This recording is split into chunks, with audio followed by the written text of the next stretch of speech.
أعوذ بالله من الشيطان الرجيم پناہ مانگتا ہوں میں اللہ کی شیطان مردود سے۔ بسم الله الرحمن الرحيم شروع اللہ کا نام لے کر جو بڑا مہربان نہایت رحم والا ہے۔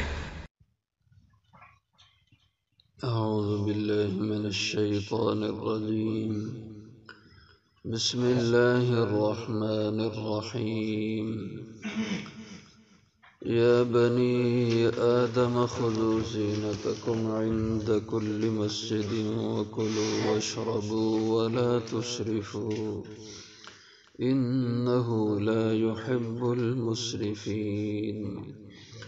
قل من حرم زينة الله التي أخرج لعباده والطيبات من الرزق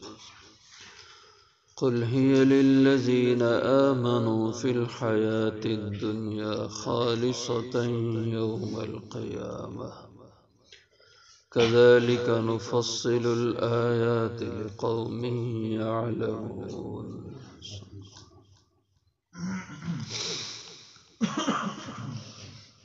یا بنی آدم،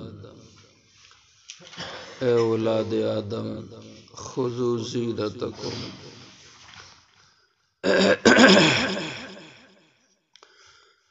پکڑو اپنے زینت کا لباس، عند کل مسجد، ہر نماز کے وقت، وَكُلُوا وَاشْرَبُوا، اور کھاؤ اور پیو، وَلَا تُسْرِفُوا، اور اسراف نہ کرو، انہو لا يحب المسرفین، بے شک اللہ جل شانہ نہیں پسند کرتے اسراف کرنے والوں کو۔ قل کہہ دیجئے، من حرم، کس نے حرام کی، زینت اللہ، اللہ کی طرف سے دی زینت، التی اخرج لعبادی، وہ جو اس نے پیدا کی اپنے بندوں کے لیے، والطیبات من الرزق، اور کس نے حرام کیا پاک رزق۔ قل کہہ دیجئے، ہی للذین آمنوا، یہ تو ہے ایمان والوں کے لیے، فی الحیات الدنیا، دنیا کی زندگی میں، خالصۃ یوم القیامہ، خالص ہوگا یہ قیامت کے دن۔ کذالک نفصل الآیات، ایسے ہی تفصیل سے ہم بیان کرتے ہیں آیتیں، لقوم یعلمون، جاننے والے لوگوں کے لیے۔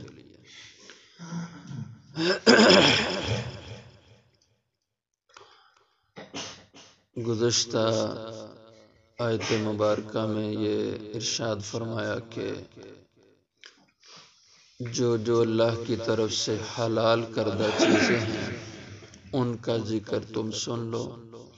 جو اللہ کے حکم ہیں وہ سنو۔ قل امر ربی بالقسط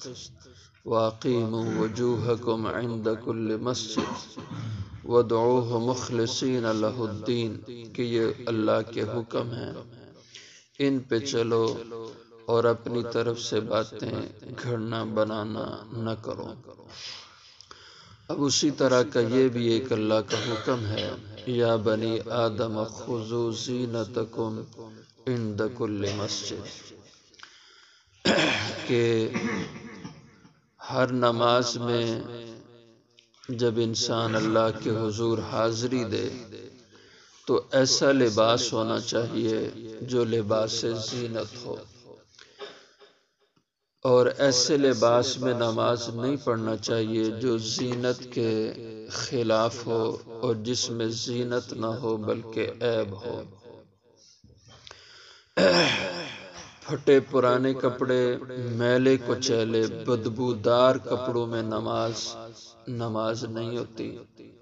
یہ حکم الہی کے خلاف ہے۔ اسی لیے منع کیا کہ آدمی لہسن اور پیاز کھاتے یا سگریٹ تمباکو نوشی کر کے فوری طور پہ آ کے نماز میں کھڑا ہو جائے، اس لیے کہ اس حال میں اس کے منہ سے بدبو آتی ہے اور یہ ناپسندیدہ عمل ہے نماز کے لیے۔ اسی طرح بدبودار کپڑوں میں، میلے کچیلے کپڑوں میں نماز نہیں پڑھنا چاہیے، یہ زینت کے خلاف ہے۔ یعنی ہر ایسا لباس جس کو پہن کر آدمی دوستوں میں نہ بیٹھے، کسی کے ہاں مہمان بن کے نہ جائے، اور کسی اچھی مجلس میں بیٹھنا آدمی پسند نہ کرے، ایسے لباس کو نماز کے لیے استعمال کرنا منع ہے۔ اسی کے ضمن میں اہل علم نے لکھا ہے کہ یہ جو رواج پڑ گیا کہ مساجد میں لوگ ٹوپیاں رکھتے ہیں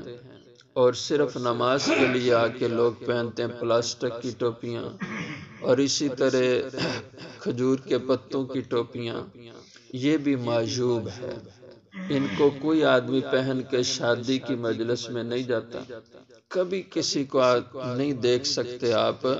کہ وہ پلاسٹک کی ٹوپی جو مسجد میں نماز کے لیے استعمال کرتے ہیں، وہی ٹوپی وہ کسی تقریب میں پہن کے جائے۔ کوئی آدمی اس کو پسند نہیں کرتا، تو وہی ٹوپی پہن کے اللہ کی بارگاہ میں کیسے کھڑا ہوتا ہے؟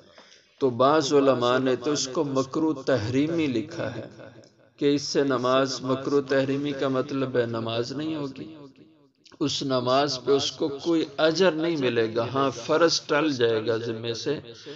ہاں کچھ حضرات نے اس کو مکروہ تنزیہی لکھا ہے، یعنی ناپسندیدہ عمل ہے، اور یہ بالکل معیوب عمل ہے کہ آپ اللہ کی بارگاہ میں ایسی شکل صورت میں کھڑے ہو رہے ہیں جو آپ دوستوں کی مجلس میں بیٹھنا اس شکل صورت میں ناپسند کرتے ہیں اور اللہ کے سامنے کھڑے ہو رہے ہیں۔ تو اس لیے فرمایا خذوا زینتکم،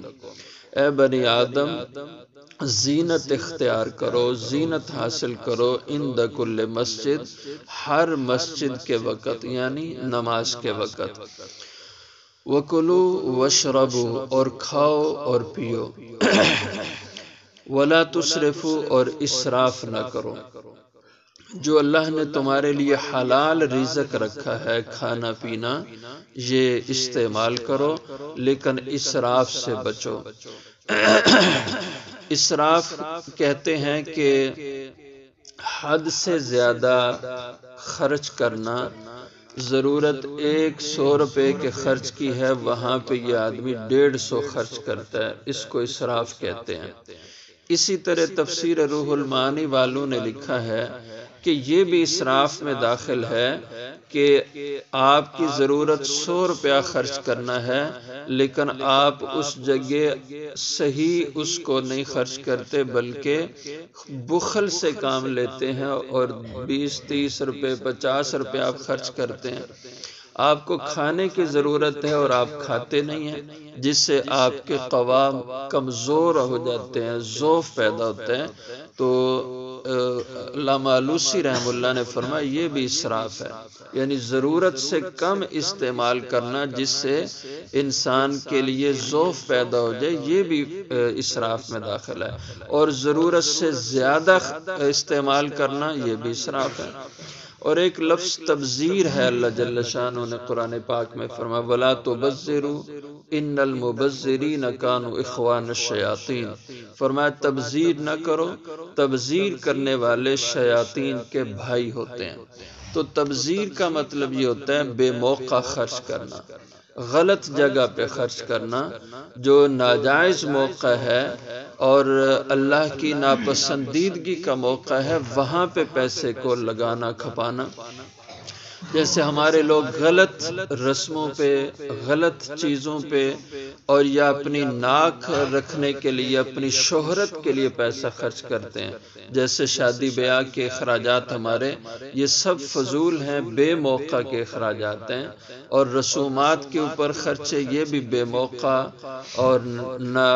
ناجائز جگہوں پہ خرچ ہے، یہ تبذیر ہے۔ اس کو فرمایا کہ تبذیر کرنے والے شیاطین کے بھائی ہوتے ہیں۔